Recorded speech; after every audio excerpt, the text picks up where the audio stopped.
Good morning. Thanks for joining us. I have some updates regarding our local response to the coronavirus in Duval County. Joining me today is Dr. Matt Rill from Telescope Health. He'll talk about the testing location we're opening at the Prime Osborne Convention Center here shortly. I'm going to provide some brief remarks and updates from our partnering agencies, and then we'll open up for questions for you guys in the media so we can get information out to the public. We're here today to announce the launch of a city-sponsored drive-through testing opening at 11 a.m. tomorrow morning. When we started mapping out the critical steps we have to take in this crisis a couple of weeks ago, talking to experts, at the top of that list was getting up additional testing sites above and beyond what the Department of Health was doing. To that end, this is where we are today and why we're setting up this first site. We're working with Baptist Health and Telescope Health to operate this location. It will run from 11 a.m. to 7 p.m. 7 days a week, provided supplies are available. I know a lot of citizens are concerned about this virus and want to be tested, but in order for this to run smoothly, there has to be a scheduling and screening process. Therefore, citizens cannot just drive up for testing. You must be pre-screened and have an appointment. No exceptions. You'll be turned away if you do not arrive with an appointment or during your scheduled appointment time. We've seen examples in other cities where they've not run a process like this, and it just didn't work. Hours of lines with people unable to get tests done, those that should be tested. You must have symptoms and you must meet certain criteria to get an appointment. This is to maximize the use of limited resources. We must prioritize testing for those who are displaying symptoms. There'll be a scheduling and screening process in place through Telescope Health's website and mobile applications, and tests will cost $25 with the use of a promo code, which will be refunded by the City of Jacksonville for Duval County residents. Those who meet the requirements for testing will need to bring their driver's license, their own pen, and proof of their Telescope Health physician order in print or on their mobile device. Please stay in your vehicle and do not roll down your window. Restroom facilities will not be available at this location. In addition, I think it was last week, I was talking to an aide to the President Trump about what we need, and I mentioned testing as well. To that end, we learned that they're bringing a testing site. The federal coronavirus testing location is opening sometime this weekend at TIA Bank Field. We're still working on the details, and we'll have more information for you tomorrow. This location will run from 9 a.m. to 5 p.m. and will perform screening on site to prioritize testing for high-need individuals. But again, this testing facility will also be for individuals exhibiting symptoms of COVID-19, fever, dry cough, shortness of breath. With the increase in testing, we fully expect the numbers of positive COVID-19 cases to increase. My administration and I have been in contact with the grocery industry leaders throughout our city. They have committed to me that they will keep their doors open through this crisis. It's also been assured that their food distribution and supply chain remains intact. Every grocery store in our community is currently and will continue to receive daily shipments of goods. As a result of mass purchasing, grocery stores have been forced to place limits on personal care products. In order to prevent these limits from extending to other items, including food, we must remain calm and only purchase what is needed for families and neighbors. I want to thank those businesses and individuals who have followed the rules and restrictions issued by the governor and my office in recent days. We know these measures are incredibly painful and will be awful for the bottom line of business, residents, and families. We made these difficult decisions based on health experts' guidelines to protect and prevent the spread of COVID-19. These decisions will save lives. As I've said multiple times in the past few weeks, these measures are aimed at flattening the curve and preventing the severe spike in cases we've seen around the world. We want to prevent a rush of cases in our hospitals and medical systems that could overburden doctors and nurses and prevent those with other needs from receiving critical care. If you feel you may have symptoms of COVID-19, do not go straight to a doctor's office or emergency room. Please call your physician first. Last night I had a conversation with Senator Scott, and he's put forth a proposal that I support. and I've looked into with our attorneys to see if I have the powers to implement any of this, and I don't. However, the federal government does. He shared with me that he proposes to expand unemployment insurance and impose a moratorium on mortgage payments, rent, and utility bills. I fully support this proposal, and I would encourage people to let their representatives in Washington, D.C. know this is a good idea for our people. When I spoke earlier this week, I urged Jacksonville citizens to come together to be helpers, to reach out and care for our friends and neighbors. Earlier this week, our nonprofit community partners reactivated the Florida's First Coast Relief Fund to assist organizations on the front lines helping those in our area affected by this public health crisis. The fund is actively accepting donations via the United Way, and local nonprofits can apply to receive funding. This is a great way to be a helper for the citizens of Jacksonville. Citizens in need of services can call United Way's 211 hotline for assistance. So again, testing starts tomorrow at the Prime Osborne Center at 11 a.m. Citizens will need to be evaluated via Telescope Health's website and mobile app to get an appointment. We'll take questions from you in just a few moments, but first I want to turn the microphone over to Dr. Rill to talk about the COVID-19 testing location we're launching with Baptist Health and Telescope Health. Doctor? Thank you, Mayor Curry, for sharing those updates. My name is Matt Rill. I'm the CEO of Telescope Health. We're an emergency physician group here in Jacksonville, covering the Baptist hospitals. Before we take questions, I wanted to briefly walk through kind of step-by-step how we're going to do the pre-screening, testing, and scheduling process. As the Mayor mentioned, Telescope Health is working with the City of Jacksonville to begin pre-screening, scheduling, and testing to mitigate the spread of COVID-19. We want to encourage all Duval County residents to consider screening themselves first at home. For the virus, we've made it really simple. For those that want to be screened, you can download the app just in your app store on your phone or via the computer. Once you're there, you'll take a little bit of time to register yourself, put in your medical history, and then you'll be seen by a physician on your phone. There we can answer any questions about COVID or really any other problem. And then once you submit this information, we'll be working with the CDC and local health department to decide whether you're a good candidate for testing. At this time, we will be giving you instructions based on the CDC recommendations for what to do at home and how to work with your family and even your pets. If you are deemed to need the test today, we're going to give you an order and a time slot in 1-hour blocks for our testing site. We'll be working with Baptist Health, LabCorp, and Quest to make sure that you get your test results. Those test results generally take 3 to 5 days. If the test result is positive, one of our providers will be calling you to discuss further steps. To summarize the process we've implemented, really our priority is to treat those that are at the highest risk as well as our first responders due to the limitation of the number of tests available today. As the test kits become more available, we can expand this. And we look forward to working with the city to prevent the spread of the virus. At that time, I'll be happy to take any questions. I guess to start with, what about people that don't have access to the internet, to the app, don't have a car? Can they be tested? At this time, there's going to be, or very soon, there'll be multiple testing sites. For when we designed our testing site, we tried to make sure that we created it so that it would be as organized as possible and by appointment only. And so at this time, you have to go through Telescope Health app to get that appointment. If you don't have access to technology, you can, the Lot J testing, you can show up to Lot J testing and be screened. Mayor, there's been a lot of concern, with testing and everything that's going on, this availability.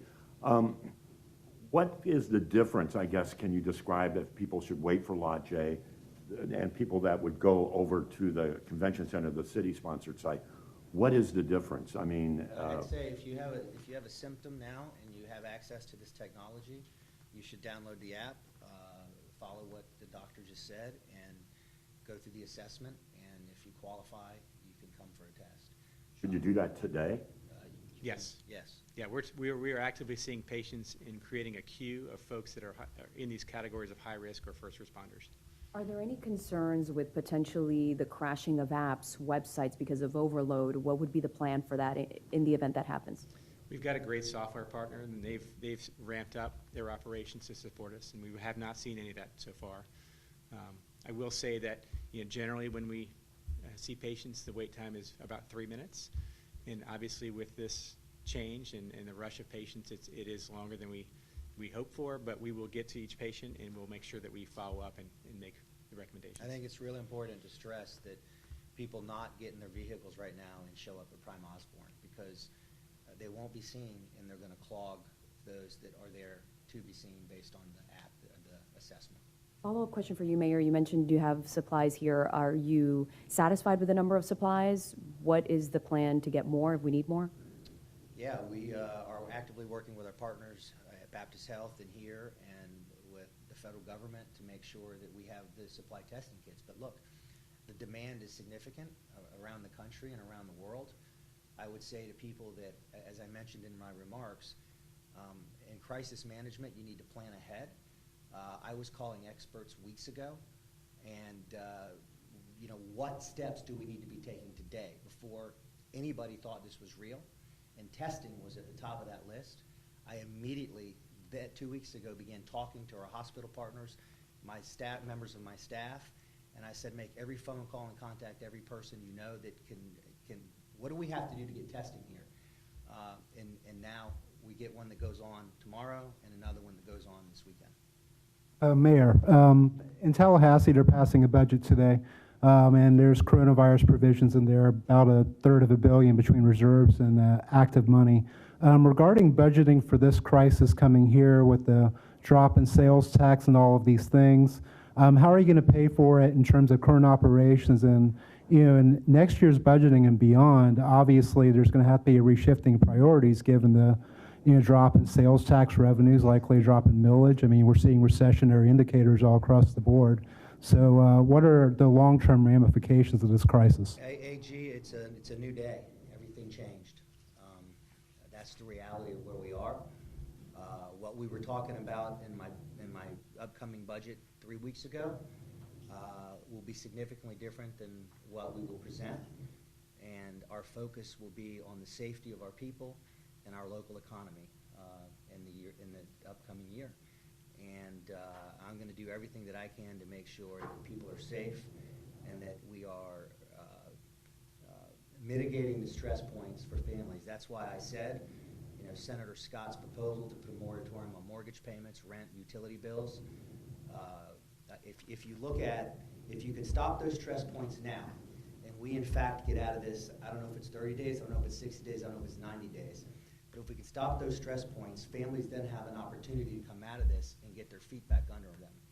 If the financial systems start to collapse as a result of people missing mortgage payments right now, rent payments, et cetera, I believe that it makes it catastrophic. So, JEA, so right now, yeah. People that can't pay the utility bills, if they can't pay the utility bills, their service is not getting shut off. Is the city tapping the reserves right now? Is that contemplated? We are financially sound and stable right now. We have not tapped reserves. If we get to that point, we certainly will. Look, our credit is sound. We have the ability to sustain this for a period of time. Our CFO is running projections, and we're going to plan ahead in a crisis. We're going to make decisions today and next week and the following week that will prevent a catastrophic financial event from happening to this city in 6 months, a year, or in 2 years. Now in the county or even just on the beaches, are we expecting to see a curfew anytime soon? There is a possibility that we could get to the point where there's a curfew. We're not there. We're evaluating it and monitoring it. You've heard the governor has responded to the question on beaches. I've heard the federal government talk about beaches.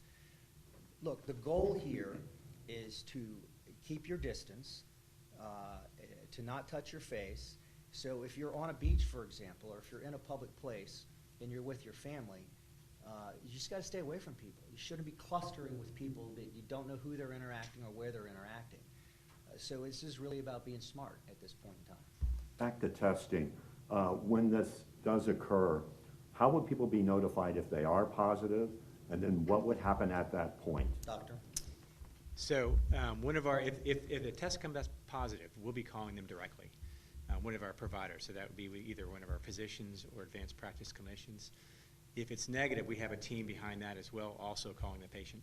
And we're working collaboratively with Baptist Health and LabCorp and Quest to stand it up. And you had mentioned it's going to take about a week for results to come in? What we're hearing from the lab companies is currently the technology is 3 to 5 days. I'm hearing longer at other parts of the country, to be honest. So we're hopeful that that's the time frame. There is new technology that's being approved rapidly that may change that within a week or two. Personal protective, or doctor, if you want to answer too, personal protective equipment for first responders, healthcare professionals, is there a concern with that right now, or are we good with the supply as we speak? Our public safety workers, we were on top of that again weeks ago, and we have that equipment. Certainly as this thing, again, we don't know the timeline on this. But here's what we do know. If we flatten the curve, we shrink the timeline. The longer the timeline goes, if the timeline goes long around the country, that will stress supplies. This is why it's really important that people heed our instructions and flatten the curve, and we won't get into a supply issue. So just people need to listen to us. Look, these are unprecedented times. Our grandparents saw some really significant times. We saw a recession, we saw 9/11, but this is real. And I don't say that to scare anybody. Fear is of no value right now. You need the facts, the public needs the facts, and we need to react accordingly in the reality of the situation we're in. And that is, let's social distance, let's flatten the curve, and let's come out of this thing together. And we'll all take care of each other. If people are going in for testing, should they self-isolate until they get the results? Yes. Yes. And that's really been our message to folks as they've exited the ER or the telescope health space is we want them to assume that they could have it and self-isolate at home. That protects them and it protects their neighbors. And then you always say you're not going to do this unless you have symptoms or when you set up with the online doctor. But everybody says, hey, well, I have a cough, so is that a symptom? What are the real things they want to know, and does the travel play a part in this? Like if you didn't travel out of the country or area, can you go get tested still? If you look at the recommendations of the past week, those have been adjusted day to day. The current CDC recommendations still include some of the travel as part of the risk factors. However, obviously we have them in our own community, so we're taking that in consideration. That's why when we look at those over 65 or people that have pre-existing conditions and they have the right symptoms, we arrange for testing. Can you talk about that, the symptoms? So, I mean, what people, can you say, like, I'm sitting at home, I think I should call. When should you call? I think this disease is a spectrum of illness, and you have many folks who have everything from just a cold-like illness that really don't need to be tested to those who have severe respiratory illness that do. I would say if you have a cough, just isolate right now.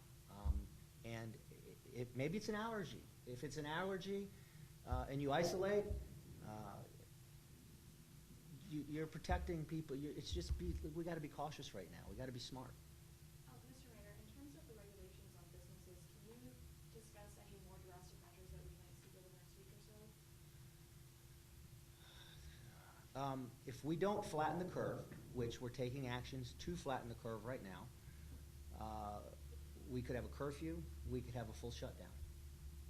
I don't want that to happen, but this is about our behaviors right now and our behaviors in flattening the curve. I will say this, the anecdotal evidence that I've seen is, at least in restaurants and other social places, buildings, people seem to be listening to us and taking this seriously. Thank you, everyone. Thank you. Thank you, Doctor.